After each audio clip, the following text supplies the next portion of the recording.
যারা এই মানুষের অন্যায়ভাবে সম্পদ ভক্ষণ করছেন, সেটা নিজের ভাইকে অনেকে ঠকায়, এই কাজটা করবেন না। আলটিমেটলি লাভবান হতে পারবেন না। যে আল্লাহকে ভয় করে, আল্লাহ তাআলা তার জন্য পথ সৃষ্টি করে দেয় এবং তার রিজিকের দরজাগুলো প্রশস্ত করে দেয়। কোথায় থেকে রিজিক আসবে সে চিন্তা করে মিলাইতে পারবে না। আমরা বুঝি না, আমরা অনেকেই বুঝি না, আমরা মিলাইতে পারি না। আল্লাহ তাআলা যেখানে ঘোষণা দিয়েছে পবিত্র কোরআনে যে কেউ যদি আল্লাহকে ভয় করে, শুধু আল্লাহকে ভয় করে, আল্লাহ তাআলা তার রিজিকের রাস্তাগুলো প্রশস্ত করে দিবে। এই জিনিসটা মাথায় রেখে চলবেন। যারা এই মানুষের অন্যায়ভাবে সম্পদ ভক্ষণ করছেন, সেটা নিজের ভাইকে অনেকে ঠকায়, এই কাজটা করবেন না।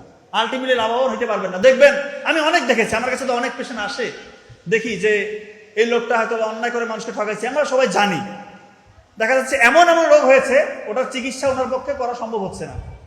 হয়তো একটা চিকিৎসা থেকে কোনোভাবে করছে, আর একটা রোগ ধরতেছে, তার সন্তানগুলো বিগড়ে গিয়েছে, সন্তানগুলো দেখা যাচ্ছে লাইনচ্যুত, অসহায়। ওই লোকটা অসহায়, টাকা পয়সা কিন্তু কমতি নাই, অবৈধ টাকা ইনকাম করছে। অবৈধ টাকা ইনকাম করে যে সন্তানকে খাওয়ায়, ওই সন্তান নষ্ট হওয়ার মূলে থাকে, এটা একটা হাদিসের কথা বলছে। আর হালাল উপার্জন করে যদি আপনার সন্তানকে খাওয়ান, সেটা ইনশাল্লাহ তাকে তার উত্তরোত্তর তার উন্নতি হবে। এই জন্য হারাম ইনকামের দিকে যাবেন না। অনেক সুযোগ আপনাদের আসবে। আমি বিশ্বাস করি এখানে যারা আছেন আপনাদের সবার ইমান আছে, যথেষ্ট ইমান আছে। এই কারণে আপনারা এরকম একটা স্কুলে আপনাদের সন্তানকে দিয়েছেন, যেখানে দুনিয়াবী শিক্ষা এবং আখিরাতের নাজাতের একটা ব্যবস্থা ইনশাল্লাহ ওরকম একটা ট্র্যাকে রাখার চেষ্টা করা হয় এখানে। তো আপনাদের ইমান আছে বলেই আপনি এরকম স্কুলে এসেছেন। তো যারা বেশি ইমানদার, আল্লাহ তাআলা কিন্তু ওদেরকে টেস্টটা করবে আরো বেশি। পরীক্ষা হবে আপনাদের একটু কঠিন। এই জিনিসটা সবসময় মাথা করবেন, মাথায় রাখতে হবে। আপনার ইমান যত মজবুত, পরীক্ষা সামনে হয়তো তত বেশি বড় বড় পরীক্ষা আসবে, তো পা পিছলানো যাবে না। হয়তো দেখবেন আপনারা যারা বড় বড় চাকরি করেন, এমন এমন সুযোগ আসবে আল্লাহ তাআলা ক্রিয়েট করে দিতে পারে, সুযোগে আপনি কাছাকাছিও যাবেন না। আল্লাহকে খুশি করার জন্য ওইখান থেকে স্কিপ করবে, আল্লাহ তাআলা রিজিক বাড়িয়ে দিবে। দেখবেন সন্তান দেখবেন চোখ জোড়া যাবে, এমন সন্তান হবে ইনশাআল্লাহ।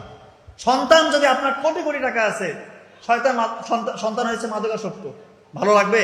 বৃদ্ধ বয়সে আপনাকে বৃদ্ধাশ্রমে রাখছে, ভালো লাগবে? এই সন্তান দিয়ে আপনার হবেটা কি? শেষ বয়সে যদি কান্না করবেন, চোখের পানি ফেলবেন, আহা কি করেছিলাম। যদি অসৎ ইনকাম না করে, সৎ ইনকাম করে, হালাল ইনকাম করে অল্প কিছু খাওয়াইতাম, আজকে হয়তো আমার সন্তানটা আমার দেখভাল করতো, মানুষের মতো মানুষ হইতো, আপনার মনটা ভরে যেত। সন্তান নেককার সন্তান আপনি বুঝেন, মৃত্যুর পরে আপনার আমলের সকল রাস্তা কিন্তু বন্ধ হয়ে যায়। 3টা কাজ ব্যতীত, সাদকা জারিয়া এবং উপকারী জ্ঞান বিতরণ। যার যতটুকু নলেজ আছে, জ্ঞান আছে, চেষ্টা করেন এটা বিতরণ করার। এটা যতদিন পর্যন্ত টিকে থাকবে, আপনার মৃত্যুর পরে এটা আপনার আমল নামে যোগ হতে থাকবে। সুবহানাল্লাহ। এবং নেককার সন্তান, যে সন্তানকে রেখে গিয়েছেন পৃথিবীতে, সে যদি দুনিয়াতে ভালো কাজ করে, আপনার জন্য নাজাতের ওসিলা। চিন্তা করেন এটা কি রকমের একটা মেশিন আপনি দিয়ে গেলেন পৃথিবীতে। এটা যদি একটা ভালো মেশিন, একটা নেককার সন্তান দিয়ে গেলেন, আপনি কবরে হয়তো আপনার আযাব দূর হচ্ছে, অল্পের জন্য হয়তো জান্নাত জাহান্নাম আপনার আটকে আছে, আল্লাহ তাআলা আপনার সন্তান ভালো কাজ করতেছে, এর ওসিলা ইনশাআল্লাহ জান্নাত পেয়ে গেলেন ইনশাআল্লাহ।